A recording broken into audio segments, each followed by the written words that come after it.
તો આખરે સાયકો કિલરને તેને એન્કાઉન્ટર કરી નાખવામાં આવ્યું છે અને જે હત્યારો છે તેને મોતને ઘાટ ઉતારી દેવાયો છે। તો આ અંગે વધુ વાત કરવા માટે સંવાદદાતા મિહિર સોની પણ અમારી સાથે ફોન લાઈન પર જોડાયેલા છે। મિહિર, આ ખૂબ જ ચોંકાવનારા સમાચાર સામે આવ્યા। અત્યાર સુધી પોલીસ જે છે તે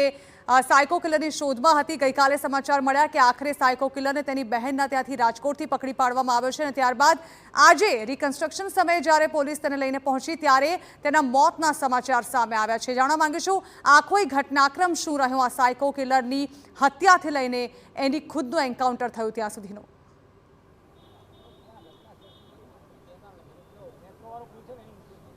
જાણા અડાલજ પાસે આવેલી જે અંબાપુર કેનાલ છે ત્યાં આગળ જે યુગલ છે તે બેઠા હતા અને તે સમયે જ જે મોડી રાતનો સમય હતો અને તે સમયે જ આ જે સાયકો કિલર વિપુલ પરમાર કે જે તેને છરી વડે પહેલાં જ આ તમામ જે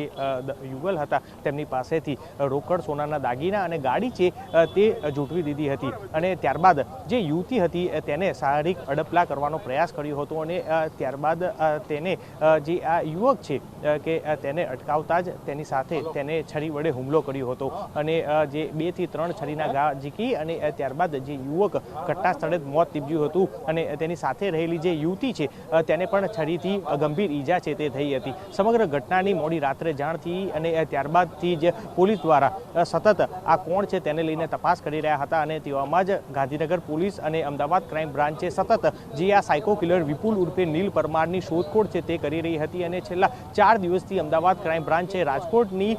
જે ત્યાં આગળ જે એક ગામ છે કે ત્યાં આગળ તેના વોચ ઉપર હતી અને તે સમયે જ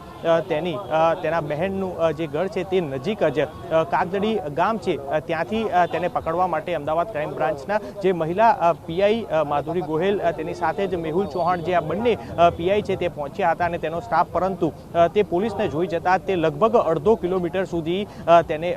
દોડાવ્યા હતા અને ત્યારબાદ તે પોલીસના હાથે છે તે ઝડપાયો હતો અને ત્યારથી રાજકોટથી ગઈકાલે મોડી સાંજે જ તેને અહીં અમદાવાદ ક્રાઇમ બ્રાન્ચે લાવવામાં આવ્યું અને ત્યારબાદ આજે બપોરના 3:30 વાગ્યાના અરસામાં જે આ અડાલજની અંબાપુર કેનાલ છે કે ત્યાં આગળ તેને રિકન્સ્ટ્રક્શન માટે અડાલજ પોલીસના પીઆઈ ઓડેદરા અને તેના ટીમ છે કે ત્યાં આગળ અહીં પંચનામું કરવાની સાથે જ 3 વાગ્યાની આસપાસ છે તે લઈને આવ્યા હતા અને તે સમયે જ આ જે સાયકો કિલર છે વિપુલ પરમાર તે અગાઉ પણ જે પોલીસ ઉપર એસોલ્ટ અને પોલીસના જાપ્તામાંથી ભાગવાનો જે ટેવવાળો આ ગુનેગાર છે જેને લઈને જે પોલીસ દ્વારા પણ તકેદારી છે તે રાખવામાં આવી હતી, પરંતુ જે કોન્સ્ટેબલોના હાથમાં હતો તેને ધક્કો મારી અને ત્યારબાદ તે અહીંથી ભાગવાનો પ્રયાસ છે તે કર્યો હતો। લગભગ 200 થી 300 મીટર સુધી તે ઝાડીઓમાં ભાગ્યો હતો અને ત્યારબાદ તેને અટકાવવા માટે અનેક વખત તેને કહેવામાં આવ્યું, પરંતુ ત્યારે બિલકુલ સ્વાભાવિક છે મિહિર, જોડાયેલા રહેશો તો આ જે વિસ્તાર છે તેનાથી